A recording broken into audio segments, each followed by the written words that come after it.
Panthers, let's learn about everything decimals. A quick review of things you learned in the 5th and 6th grade.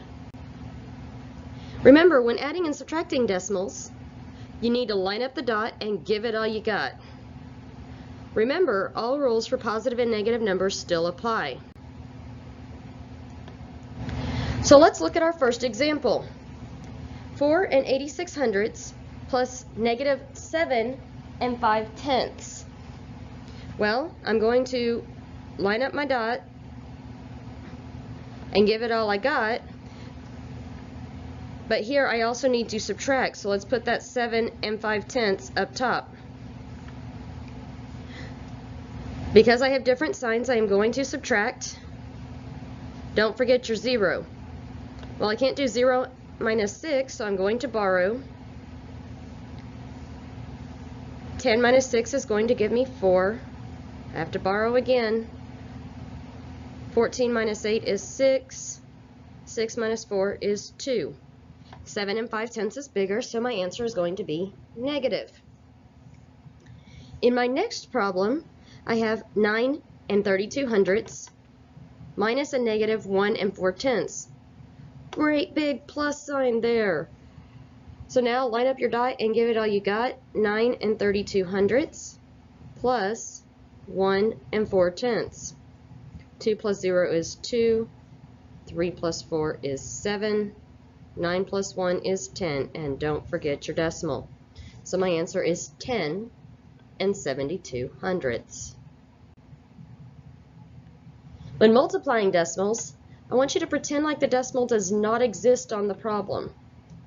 Don't erase it, just pretend it doesn't exist. The number of decimals in your problem is the number of decimals in your answer. Count them all. So let's look at this first problem. 1 4/10 times negative 5. So write my problem down. Times 5. 5 times 4 is 20. Carry the 2. 5 times 1 is 5, plus 2 is 7.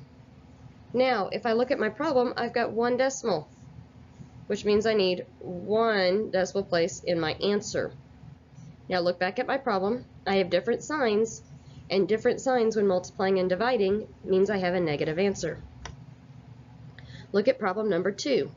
Negative 1 45/100 times negative 6/10. Again, pretend like the decimal does not exist. 6 times 5 is 30. Carry 3. 6 times 4 is 24, plus 3 is 27. 6 times 1 is 6, plus 2 is 8. I have got 3 decimal places in my problem, so I need 3 decimal places in my answer. Put a 0 there just so you can see the decimal place, and my answer is 870 thousandths, or 87/100, since I can actually get rid of that decimal, or that 0 on the end. When dividing decimals, it's important to remember that there are no decimals allowed outside of the house. No decimals can be there. If you move the decimal on the outside of the house, you have to move it on the inside. If you move the decimal on the outside, you have to move it on the inside. Math is a very fair subject. If it changes one number, it changes another number. And then move the decimal straight up. So let's try it here. 1 44/100 divided by 6/10. Remember, when dividing, the first number is always going to go inside your house. Well, here, I have a decimal on the outside. That's not going to work. So I've got to move it over. Move that decimal straight up. Now 6 will go into 14 2 times. 2 times 6 is 12. Subtract, and I have 2 left over. 6 goes into 24 4 times. I get 24, and I subtract. Notice, once I place the decimal in my problem and move it straight up, I can really pretend like it's not there also. Look at my second problem. 45 hundredths divided by 5. First number goes inside the house. Now I don't have any decimals on the outside of the house, so I'm good. Let's just move it straight up. 5's not going to go into 0. 5's not going to go into 4, but 5 will go into 45 5 times. 5 times 5. I'm sorry, it won't go into 45. I so messed up there, guys.